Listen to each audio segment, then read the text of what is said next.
Cory Booker says he and AIPAC president text message back and forth like teenagers.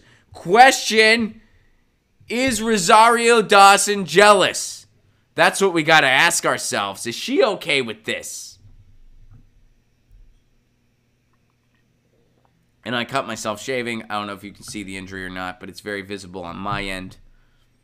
I see it.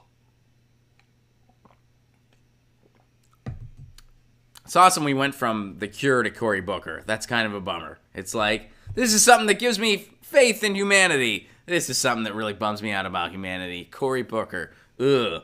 I did a show about, it was a vegan show. So they had me on to talk about, as of recent, I've started doing a vegan diet, mainly for health reasons. And, so they wanted me on to talk about it, to tell my story, why I decided to try it, why I decided to keep going with it after the month was over, and how it compared to the other diets, similar to the segment we did on this show. So I talked about all that, and they didn't get to something they wanted to get to, which was Cory Booker. And when I saw the kind of agenda thing after we recorded, I was like, why was Cory Booker on the agenda? And the host goes, he's vegan and he's running for president. And I was like, he's a terrible candidate. And I was so bummed out we didn't get to talk about it. Because I just looked at her and I was like, please tell me you wouldn't vote for somebody just because they're a vegan. Which, that's very irresponsible. I don't care, what means a lot to you or what they are. To vote for somebody just based on that one issue, whether it's veganism or something similar, is wrong. It's just wrong. I can't even, that's wrong to do. I'm not here to vote or shame or tell you who to vote for. Vote for whoever you want or don't vote at all. But if you're going to just vote for somebody based on one single issue, that's, I think, wrong. I think that's very wrong to do. I'm not going to tell you can't do it. That's your choice. But, if you want to have it as a topic of discussion on a show, I'll tell you why I think that's grossly wrong. And I said that, I was like, he's a terrible candidate. She was like, really? I was like, yeah. And I explained all the reasons why. And I'm like, I really hope you're not going to endorse somebody just because they share dietary life choices with you. That's pretty irresponsible. I hope you wouldn't do that. And I would love to come back on and talk about Cory Booker. And in fairness to the host, she wasn't going to endorse him or anything like that. But I was like, look, I'd love to come on and tell you why that guy's a terrible candidate. I don't care if he's a vegan. I don't care if he's a paleo. I don't care what he puts in his body. That doesn't concern me at all. But he's a terrible candidate. So anyway, getting back to Cory Booker.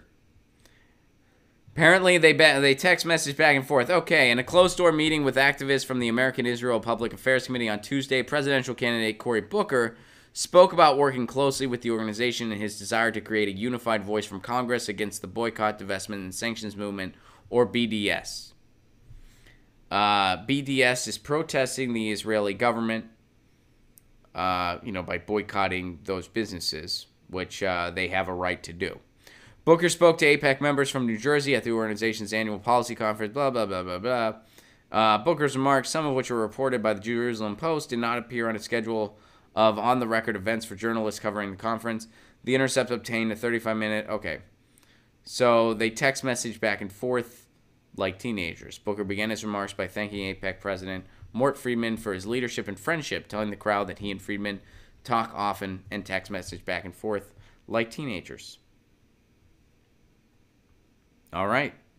There you have it. This has been circulating around the internet for the past couple days.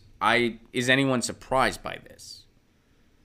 I mean, Cory Booker is tight with AIPAC, and he is one of the Democrats that receives a lot of money from them. Matt Orfalea did a video where a lot of Ilhan Omar's colleagues have called her anti-Semitic for criticizing AIPAC. Which, as we've talked about many times over, that makes no sense whatsoever. Criticizing a lobbying group who has a ton of influence in politics because of the money they funnel into it, and they prop up a right-wing oppressive government in Israel. criticizing that has nothing to do with anti-Semitism at all. It is miles away from anti-Semitism. The two things are completely unrelated.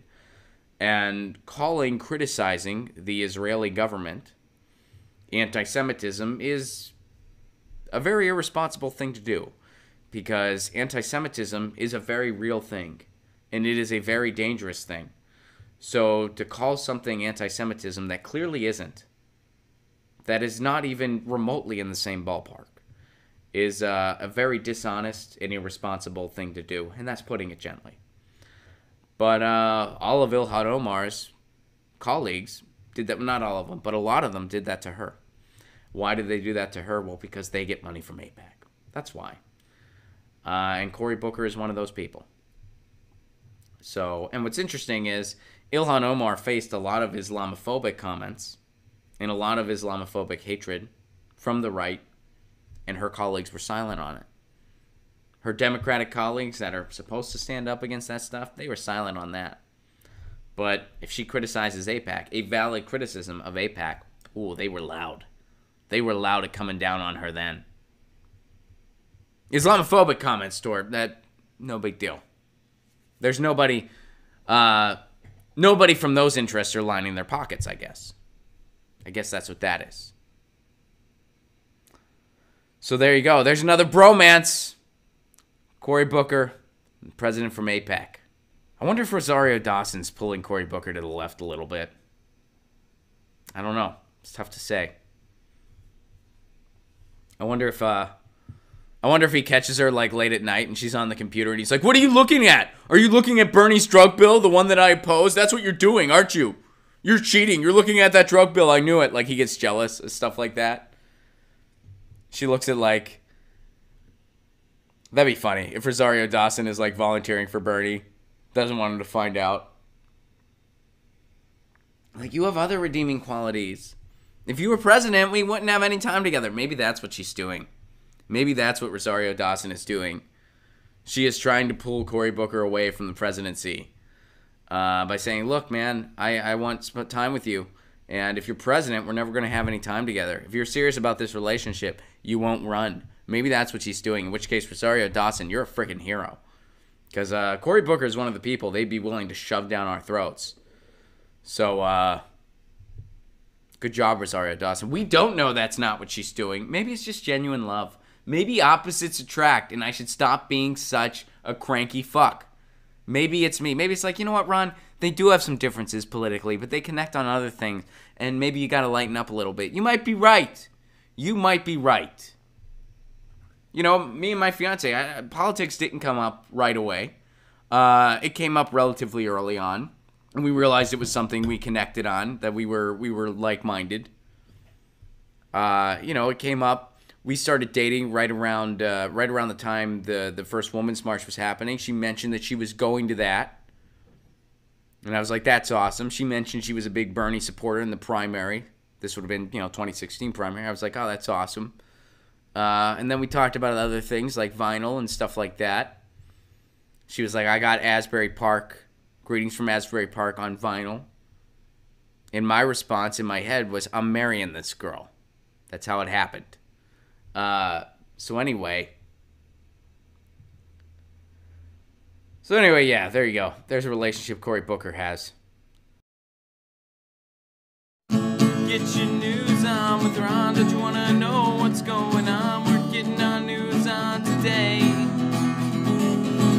Get your news on with Ron. Don't you want to know what's going on? We're getting our news on today. You can tweet me an article at Ron Placone. We'll go through it together and make it our own. Get your